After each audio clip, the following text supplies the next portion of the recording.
السلام عليكم أبطال تالتة ثانوي، عاملين إيه؟ يا رب تكونوا في أحسن حال. عرفنا في الدرس الثاني من الوحدة الأولى نزول الحملة الفرنسية على مصر، وإزاي استطاع نابليون بونابرت إنه يهزم المماليك ويدخل القاهرة، ووقفنا عند جلاء الحملة ورحلها عن مصر. وهسيب لك رابط الدرس الأول والثاني في الوصف تحت الفيديو، يا ريت اللي ما شافهمش يروح يشوفهم علشان يقدر يتابع معانا. النهارده هناخد مع بعض الدرس الثالث والأخير في الوحدة الأولى، وهنتكلم عن أثر الوجود الفرنسي. فيلا ما نطولش أكتر من كده ونخش على الشرح بتاعنا. اثر الوجود الفرنسي في مصر، يعني هل استفادت مصر من وجود الفرنسيين ولا لا؟ لازم تعرف ان الحمله الفرنسيه ما كانتش مجرد حمله عسكريه تقليديه. يعني ايه تقليديه؟ يعني غزو واحتلال وبس، من غير اي محاوله للتغيير او التطوير. الحمله الفرنسيه ما كانتش تقليديه، بدليل ان نابليون جاب معاه مجموعه من العلماء وهو جاي على مصر، وحاول ينظم امور الدوله والحكم. كان عايز يخلي نظام الحكم في مصر بنفس النظام اللي في فرنسا، يعني مثلا ينقل السلطة للطبقة الوسطى اللي هم الأعيان في مصر، وده فعلا حصل في فرنسا. انتقلت السلطة إلى الطبقة الوسطى، بس الفرق إن انتقال السلطة في فرنسا كان انتقال بجد، فعلا انتقلت السلطة بعد الثورة الفرنسية. لكن في مصر كان انتقال شكلي. شكل الموضوع إن السلطة انتقلت للطبقة الوسطى، لكن في الحقيقة إن نابليون هدفه إنه يعرف إيه اللي بيدور في عقول المصريين وبيفكروا فيها. وكده كده المحتل هدفه الأساسي مصلحة بلده طبعا، ومن مصلحة بلده إنه يثبت حكم فرنسا في مصر ويخلي مصر مستعمرة فرنسية. وعلشان يعمل كده كان لازم يعمل تغيرات واصلاحات في مختلف المجالات. يبقى الحملة الفرنسية كان ليها آثار في مصر، مش آثار زي الآثار المصرية يعني نروح نزورها وكده، لا، المقصود بكلمة آثار هنا إنها أثرت على المصريين، يعني غيرت حاجات في مصر. تعال نعرف ايه الآثار أو التغيرات اللي عملها الفرنسيين في مصر. هنقسمهم لثلاث نواحي: واحد الآثار السياسية، اثنين الآثار الاقتصادية والاجتماعية، ثلاثة الآثار الفكرية والعلمية. تعال ناخدهم واحدة واحدة، ونبدأ بالآثار السياسية. نابليون كان شايف ان العلماء والأعيان ليهم نفوذ ومكانة عند المصريين، يعني ممكن هو يقول قرار الناس تعترض عليه، لكن لو نفس القرار خدوه العلماء والأعيان ممكن الناس توافق عليه، لأن الناس بتسمع كلامهم وواثقين فيهم، فيقدر من خلالهم يأخذ القرارات اللي هو عايزها. وعلشان العلماء والأعيان يصدروا قرارات لازم يكون لهم سلطة ولو حتى شكلية، وفعلا عمل دواوين من العلماء والأعيان ليهم صورتهم قدام الناس، وياخدوا قرارات بس بشرط ان اي قرار لا يتعارض مع مصالح الفرنسيين. تعال نشوف الدواوين اللي عملها نابليون. اول ديوان اسمه ديوان القاهرة، وده بيتكون من 9 اعضاء بيتم اختيارهم من المشايخ والوجهاء، ومهمته التداول والتناقش في احوال العاصمة اللي هي القاهرة، يعني ديوان خاص بالقاهرة بس. طب انت زي الفل يا عم نابليون وعملت ديوان للقاهرة، فين باقي المحافظات؟ هنسيبها كده من غير ديوان؟ لا طبعا، عمل دواوين الأقاليم، يعني لكل محافظة ديوان خاص بيها، وكل ديوان من دواوين الأقاليم بيتكون من 7 أعضاء، ومهمته النظر في مصالح الناس والشكاوي، يعني يعرفوا أحوال الناس وطلباتهم، ويمنع المشاحنات، يعني يمنع الخناقات اللي بتحصل بين القرى، ويجمع الضرائب المقررة على الأهالي ويسلموها للدولة. وعمل كمان الديوان العام. هي الديوان العام ده كمان هو ده السلطة المركزية العليا، يعني هو اللي بيتحكم في الدواوين دي كلها، وبيتم اختيار أعضائه من الشخصيات اللي لها نفوذ بين المصريين، يعني الناس اللي لها سلطة وكلمة مسموعة عند الشعب. طب عددهم كام؟ اختار من كل مديرية 9 أعضاء، 3 علماء و3 تجار و3 من مشايخ القرى والعربان. العربان يعني القبائل العربية اللي هي في مصر. والديوان العام كان عامل زي مجلس الشورى، ويعتبر تدريب على نظام مجالس الشورى، يعني كل واحد بيقول رأيه.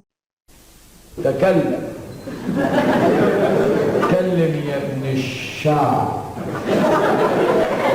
كلم يا ابن الشعب.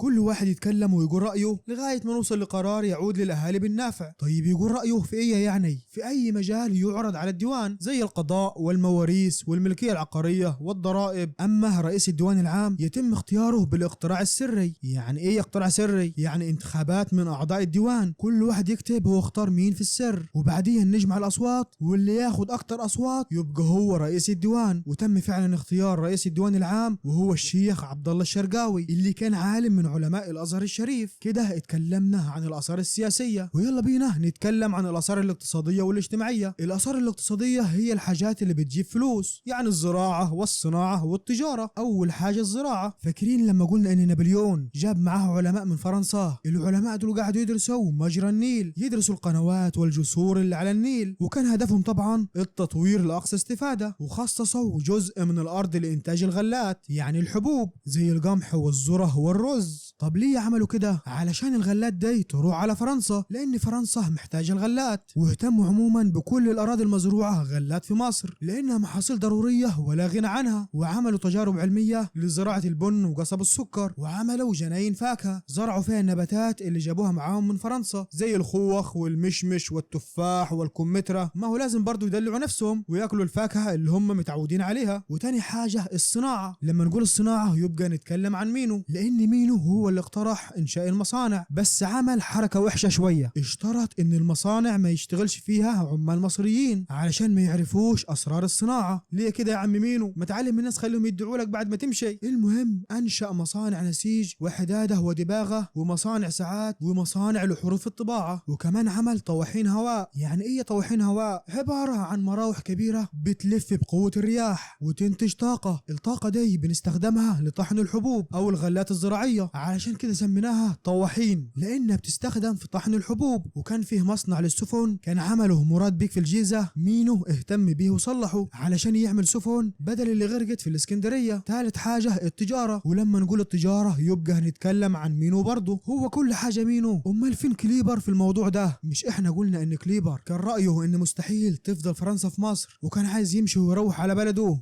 انا هروح ما تروحش، عايز اروح ما تروحش، لا انا مروح. وما دام هو كده كده ماشي يبقى هيطور ويصلح ليا. خلينا نقضي اليومين اللي هنقعدهم ونتكل على الله. لكن مينو كان عايز يحقق حلمه في فرنسا ويعمل مستعمره فرنسيه في مصر. طب مينو عمل ايه في التجاره؟ التجاره في مصر كانت خربانه. ليه؟ لان الاسطول الانجليزي كان محاصر الشواطئ المصريه، والجيش العثماني كان موجود في سوريا. يبقى المناطق دي ضايعه وما فيهاش تجاره. تعمل ايه يا عم مينو؟ فتح اسواق تانية، اسواق جديده في بلاد البحر الاحمر، يعني السفن تمشي بين جده وينبع والسويس. طب هنتاجر في ايه؟ في الانسجه القطنيه والشيلان الصوفيه والحرير والبن. ونابليون كان له دور في الموضوع ده برضه. ازاي؟ نابليون هو اللي ابتدى التفاهم مع شريف مكه، يعني امير مكه. كنا بنقول عليه شريف بدل امير. نابليون عمل معاه علاقات طيبه وهيئ الموضوع فساعد مينو، وبكده قدر انه يعمل معاه تجاره. وكان مينو عايز يعمل سوق تاني وتجاره تانيه مع دول الجنوب، زي مدينه الصنار ومدينه دارفور اللي في السودان، ومع دوله الحبشه اللي هي اثيوبيا، وكمان مع دول شمال افريقيا اللي جنب مصر زي تونس والجزائر والمغرب، لان هي دي الاماكن المفتوحه قدامه. الاماكن التانية في الشمال كانت مكفوله من الانجليز والعثمانيين. ورابع حاجه مجال الصحه العامه. من الحاجات اللي كانت ظاهره وباينه في مجال الصحه ان الفرنسيين انشأوا محاجر صحيه. يعني ايه محاجر صحيه؟ يعني اماكن مخصصه لعزل الناس اللي عندهم امراض معديه، لان ساعتها كان منتشر مرض الطاعون، فكانوا بيعزلوا الناس اللي عندها طاعون في هذه المحاجر. طيب انشأ المحاجر فين؟ في القاهره واسكندريه ودمياط ورشيد. وكمان عمل مستشفى عسكري، مستشفى كامله مجهزه لجميع الامراض. وخامس حاجه مجال القضاء. نابليون بعد ما رجع من حمله عكا عمل تغيير كبير في نظام القضاء. يا ترى ايه التغيير ده؟ اولا خلى العلماء المصريين هم اللي يتولوا القضاء. امال مين اللي كان بيتولى قبل كده؟ كان منصب القضاء للاتراك بس، يعني اللي يبقى قاضي لازم يكون تركي. نابليون قال لا، ما ينفعش الكلام ده، اللي يتولى القضاء علماء مصريين ويكون عن طريق الانتخاب، يعني العلماء هم اللي اختاروا مين فيهم يتولى منصب القضاء. ثانيا حدد رسوم القضاء 2% من قيمة المتنازع عليها، يعني مثلا لو في قضية على ارض نشوف ثمن الارض كام وندفع 2% من ثمنها. طب قبل كده كانوا بيعملوا ايه؟ كان بيحددها القاضي على حسب مزاجه، ما كانش في قانون يحدد قيمة الحاجات دي. عملها نابليون. ولما جي مينو عمل تغيير هو كمان. اشمعنى هو يعني؟ طب وايه التغيير اللي عمله مينو؟ رفض مبدأ الدية. يعني ايه مبدأ الدية؟ يعني مثلا واحد اتقتل، ممكن اهل القتيل يدفعوا دية لاهل المقتول، فلوس يعني، وتبقى القضية خلصت. مينو رفض الكلام ده وقال لازم الموضوع يبقى في يد القضاء ويتم الحكم فيه حسب القوانين وانشاء محكمة لكل طائفة. مينو انشأ محكمة لكل طائفة، يعني محكمة للقبط ومحكمة للشوام اللي هم من الشام، ومحكمة للروم، ومحكمة لليهود، كل طائفة محكمة خاصة بيها. كده تكلمنا عن الآثار الاقتصادية والاجتماعية اللي فيها الزراعة والصناعة والتجارة والصحة والقضاء، ويلا نروح نتكلم عن الآثار الفكرية والعلمية، ودي أكتر المؤثرات كانت ظاهرة وواضحة قدام كل الناس. ليه؟ اشمعنى الآثار الفكرية والعلمية؟ مش احنا قلنا ان الحملة ساعة ما جينا نابليون كان فيها مجموعة من العلماء الفرنسيين والعلماء دول كانوا في مختلف المجالات، وكان فيهم فنانين في التصوير والرسم والموسيقى والنحت، كانوا كلهم حوالي 146 عالم. العلماء دول ما كانش لهم شغلانة غير التفكير وتطوير العلم والاختراع والاكتشاف، فطبعا لازم يكون لهم تغيير واضح وظاهر. فأنشأ نابليون المجمع العلمي المصري زي المجمع العلمي الفرنسي اللي كان نابليون نفسه عضو فيه. وكان مهمة المجمع العلمي المصري اللي عمل على تقديم العلوم والمعارف في مصر، وكمان يدرس المسائل الطبيعية والصناعية والتاريخية وينشرها، يعني يعرفها للناس. وممكن الحكومة تاخد رأي المجمع العلمي في أي أمر من الأمور، يعني مثلا لو الحكومة عايزة تاخد قرار معين سياسيا فيبعتوه للمجمع العلمي يدرس الحاجة ويحدد رأي العلم فيها، يعني يربط السياسة بالعلم. تعال بقى نتعرف على إنجازات المجمع العلمي خلال فترة الحملة الفرنسية. المجمع العلمي عمل مطبعة عربية ومطبعة تاني فرنسية، وإنشاء جريدتين، الجريدتين باللغة الفرنسية، واحدة سياسية والتانية علمية اقتصادية. طب ما فيش جريدة عربية كده للمصريين؟ مينو ما نسيش الموضوع ده، وأنشأ جريدة باللغة العربية كان بينشر فيها أوامر وقرارات الحكومة ويحذر الناس إنهم يسمعوا لأعداء فرنسا. الخلاصة إن المجمع العلمي يعتبر نافذة للمصريين على التقدم الأوروبي، يعني المصريين عرفوا منه التقدم اللي حصل في أوروبا في العلوم والسياسة والاقتصاد، وكانوا قبل كده ما يعرفوش أي حاجة لأن الدولة العثمانية كانت عاملة عزلة لمصر، كنا عايشين في دنيا لوحدنا. علشان كده بنقول إن الحملة الفرنسية كانت صدمة حضارية وثقافية لمصر، والدليل على كده فكرة الدواوين اللي نبهت المصريين إنهم يكون لهم دورهم في المشاركة في الحكم. الفكرة دي ما كانتش موجودة قبل كده لأن الحكام في مصر كان ليهم كل السلطة والحكم المطلق المستبد، ده من الناحية السياسية. أما بقى من الناحية الاجتماعية فكانت حياة الفرنسيين مختلفة طبعا عن حياة المصريين، طريقتهم مختلفة عننا في الأكل والشرب واللبس وكل حاجة. فعرف المصريين إن في أنماط وأشكال تانية للحياة ما كانوش عارفينها قبل كده، وكمان اتجه بعض المصريين لتقليد حياة الفرنسيين، يعني ياكلوا ويشربوا زيهم ويلبسوا زيهم، مع إن طريقتهم مش مناسبة لنا، إحنا مجتمع شرقي ليه عاداته وتقاليده، ومع ذلك كان في ناس بتقلدهم تقليد أعمى، يعني من غير ما يفكروا إن الحاجة دي صح ولا غلط. وآخر حاجة عايزين نعرفها 3 أعمال كبرى عملها علماء الحملة، ودي لازم نعرفها كويس لأنها مهمة جدا. أول حاجة شق قناة تربط بين البحرين الأحمر والمتوسط، لكن المحاولة دي فشلت ليه؟ بسبب غلطة في حسابات مستوى البحرين. وتاني حاجة تأليف كتاب وصف مصر، وده يعتبر أول موسوعة عن مصر فيها الملاحظات والبحوث اللي عملها علماء الحملة. وثالث حاجة قدر واحد من علماء الحملة اسمه شامبليون إنه يفك رموز حجر رشيد، يعني قدر يقرأ الكلام اللي مكتوب على حجر رشيد. طب وإيه يعني يا مستر؟ قدر يقرأ شوية كلام مكتوبين على الحجر. هقول لك يا سيدي، من خلال الكلام المكتوب على الحجر